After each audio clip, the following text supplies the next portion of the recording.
First time, all this just came to me while I was sitting there next to her, and I've used this several times since then, or a number of times since then. I said, if God himself came and sat down right in the same chair I'm in, right next to you, God came down and said, Mike, you need to excuse yourself for a moment. And I do so. And I said, he sat down right next to you. And God said, okay, I know you've got all the why questions that people usually have. All the what if questions. I'm here now. I'll answer any question you have. I'll answer anything that's on your mind. I said, do you know by the time that conversation was over with, you wouldn't know any more now than what you knew then. You wouldn't. And here's why.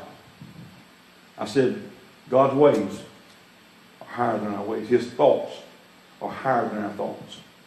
I said, you and I, we are limited in our thinking capacity because we have a limited human mind.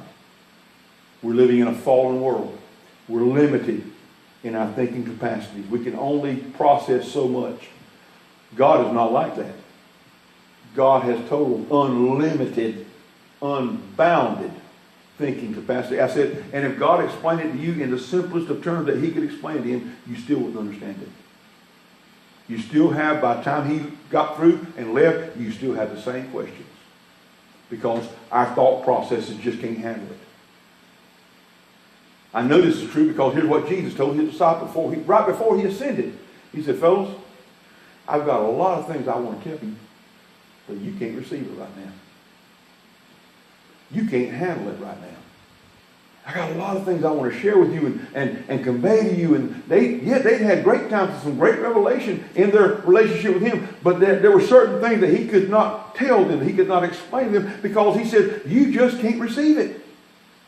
You're not ready to receive it. And I explained those things along that line to her. She seemed to grasp what I was saying, understand what I was saying. It seemed to bring her some calm. I hope it did throughout. I hope she kept thinking about that.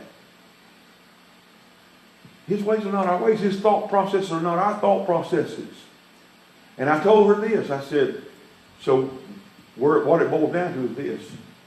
In times like this, like the situation we're in right now, the only thing you can do is trust him. That's all. The only thing you can do is trust God. And I asked her, who else can you trust? Who else are you going to trust? So stop letting the enemy beat you to death with this thing.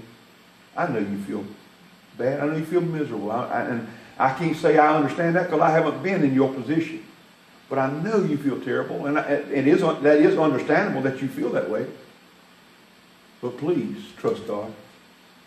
Trust him. Trust his guidance. He may give you the answer at some point, either between here or into eternity. He may not give you the answer you want to hear. If he gives you the answer.